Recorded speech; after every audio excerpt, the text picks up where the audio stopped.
having our own side conversation here. Welcome back to the desk. I'm excited. We don't get many female guests, but when we do, we bring the best. Laila Ali is here, ladies and gentlemen. And from my understanding, you're just doing our show today, which is an honor. Yes. Okay. I'm very happy to be here. Okay, God, we're so happy. And we're happy to have you. All right, well, let's just get right to it, shall we, Mr. Bayless? I don't know why everyone's laughing. It's just a lot of smiles, very giddy. All about having a good time. We're having a good time. So listen, obviously, many consider your father the greatest of all time. There's no question about that. Well, who doesn't? Who doesn't? Thank you. There could be some. There could be some, but they're ridiculous. But let's talk about the state of boxing right now. Is there anyone out there that compares to your father? Oh my God. When I think of my father, I think of so much more than boxing, but I think just in the ring, no, not even just in the ring. I mean, my father brought so much charisma to the sport, you know, aside from his talent and his skills and, you know, just what he brought to the heavyweight division alone. I mean, when you look at heavyweights now, there's no one close to Muhammad Ali. And even the guys who are technically great, they're still, I don't put them on the level of my father. You know, I often wonder, as you see guys, the Floyd Mayweather Juniors of the world and others, and you see the way they are, how they conduct themselves in terms of trying to market themselves in the sport of boxing. It seems to be successful. Do you believe in any way that, number one, they that they emulate your father? And if not, do you think they really try to do that? That your father was sort of the you know, the motivational person behind the kind of behavior that you see some of these guys doing in boxing? I think that, you know, my father, the success that he had promoting himself, I mean, it would be crazy not to look at that, you know, as a blueprint and say, you know, he was on to something here and try to do it. I mean, nobody can do it quite like he did. You know, I run into people now all the time. They're just like, oh, they're from other countries. We used to wake up at 3 in the morning and watch your father. Wow. So people who are big here and, you know, people respect them in the ring here, they don't give people the excitement that my father gave people. He's a global icon outside of boxing. So you can try, but, you know, it's not that easy to do. And my father wasn't only great in the ring, people loved who he was as a person. So it was like full circle. So it's one thing just to run your mouth and try to promote a fight. But what my father did, you know, for the world, you know, not just boxing, was just on a whole nother level. Could you just briefly put back into perspective what your father did have to go to become that global icon? And I'm talking about the early days for our younger viewers who might not really have a feel for this. To go from Cassius Clay to changing to Muhammad Ali, to survive being a conscientious objector, saying, no, I have no beef with those Viet Cong. I'm not going to go fight for this country. And all that he went through, could you just put it in some perspective? I can. You know, there's so much that I could say because there's so much history there. And like you said, people don't know the history. Why is he loved so much? It goes way far beyond the ring. And I think that the main thing that people love about my father is the fact that he's his own man. He stood up for what he believed in. He didn't have a posse around him. You know, he wasn't worried about people taking his titles, his money. You know, he wasn't in fear of his life. You know, he just wanted to do what was right. And a lot of people didn't love him, you know, or they didn't agree with him. But one thing we all have to do is respect that, you know, because most people aren't going to do it, especially if you have something to take away from them. And, you know, my father, ever since he was young, he said, I'm beautiful, I'm the greatest, and, you know, you may not know it now, but I'm going to show you. And he backed it up. And, you know, we can call ourselves the best or the greatest, but the whole world calls my father the greatest.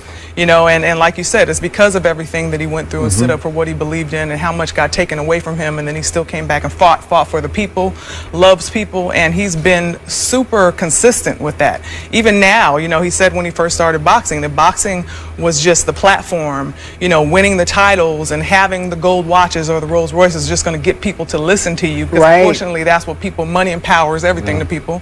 And then he was going to be able to spread his message, and that's what he's done, and he's still doing his humanitarian work now through the Ali Center and just going out in public, even with his sickness and his disease, you know, where a lot of people feel bad for him, but he doesn't. You know, how is his health now? He's good. I mean, he has Parkinson's disease, and it's progressive, and, you know, it's hard for people to watch because we remember him talking and moving and doing all things he wanted to do, but it just reminds you that, you know, God is in charge, you know, and at the end of the day, it doesn't matter, nothing else matters but what you have inside, you know, in your spirit, and he still has that spirit there.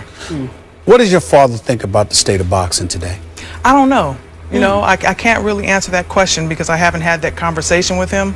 But knowing my father,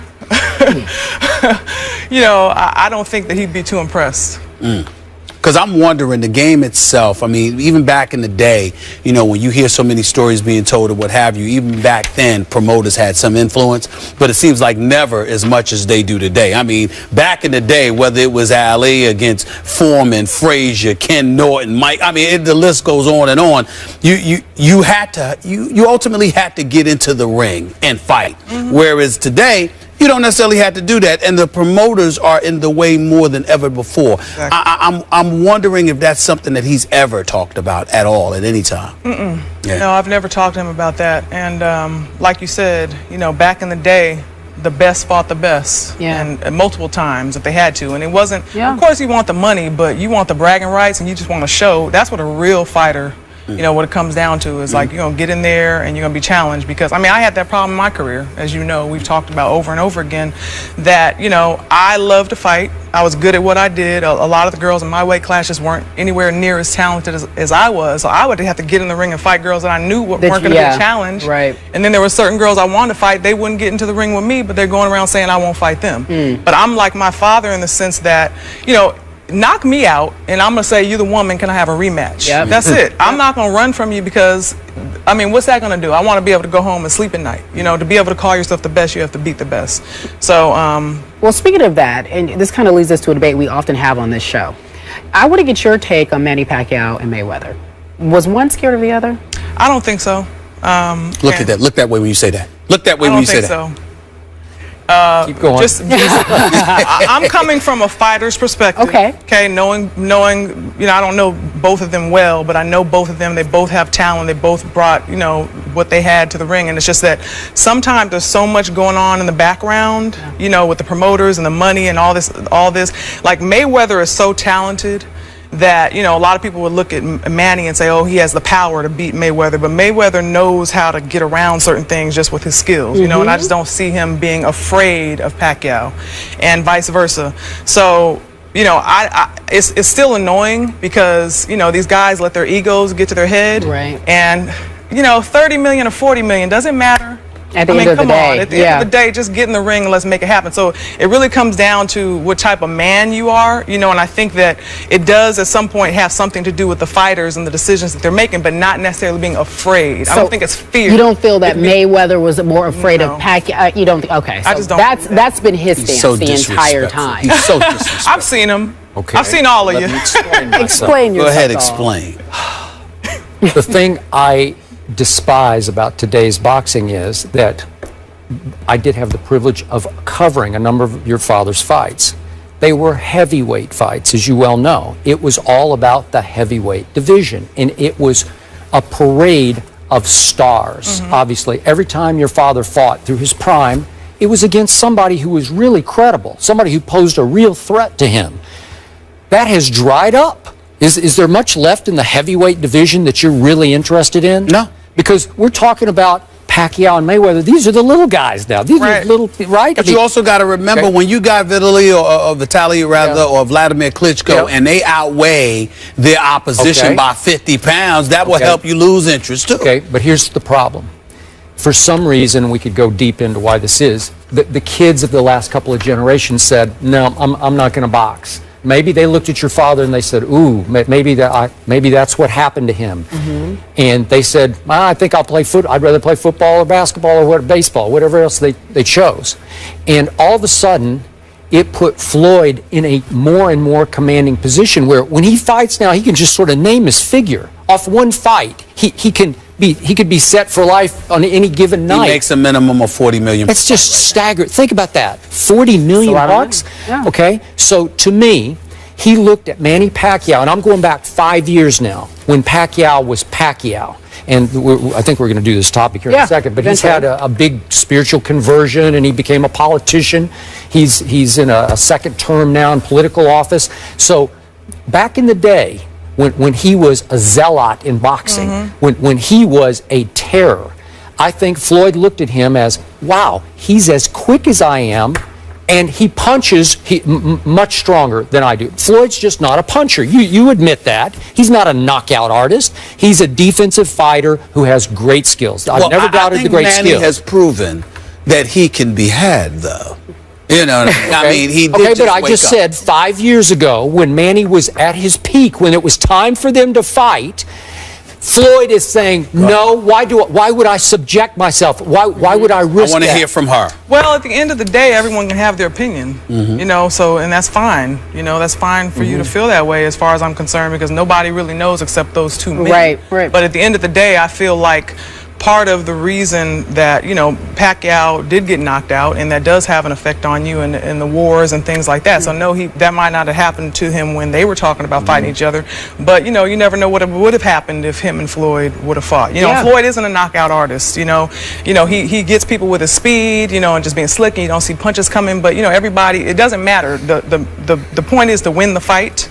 And, you know, we all have different routes of getting there. At the end of the day. So just because Pacquiao punches harder than Floyd, that I wouldn't take anything away from him. Nobody But punches. if you can't land that shot, it doesn't matter. And if you can't land it, if somebody moves just a little bit and you land it, but you don't land as hard, you know, it's gonna make a difference. Hands can't hit what your eyes can't see. Oh, okay. Just a reminder. I could say that for Floyd versus Pacquiao. Okay, so he brought up Pacquiao and Bradley. They're having a rematch, obviously. You know, he lost to Bradley.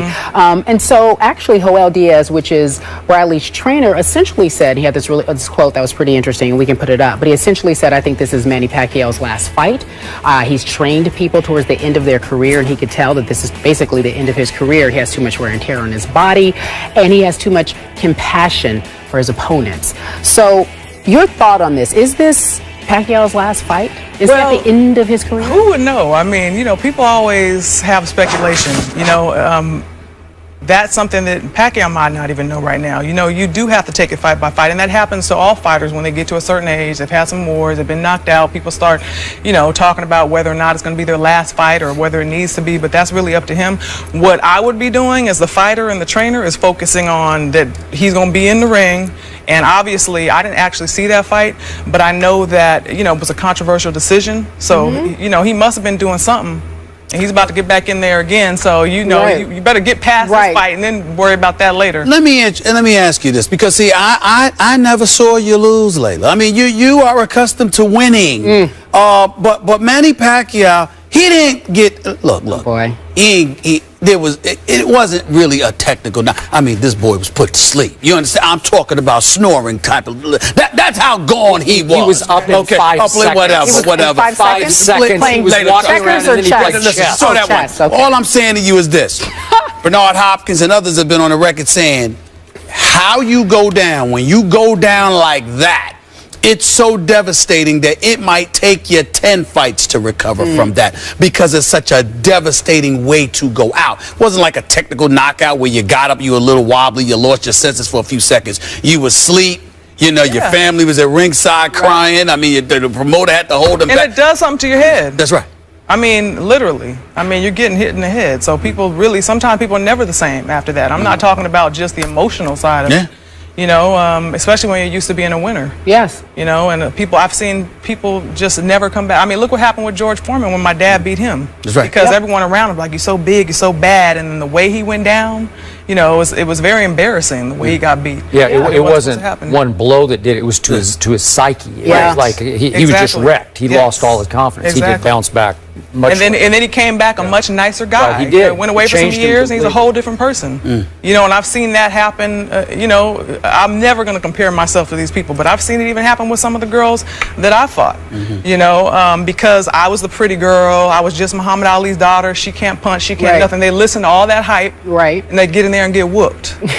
And they have to deal with me and me being in their face and saying what I'm saying to them, and then they can't do anything about it, and then they have to go back and regroup and figure life out. You know, so like I said, be what it may.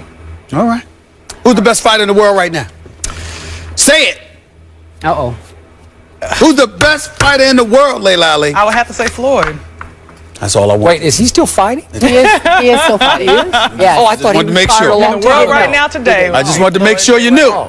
Yes. Just wanted to Ladies make and sure. gentlemen, Laila Ali. She's going to take a break off, and then you'll be back a little later on in the show. It's a pleasure. I'm so happy you're here. Thank you. Guess who we got coming up?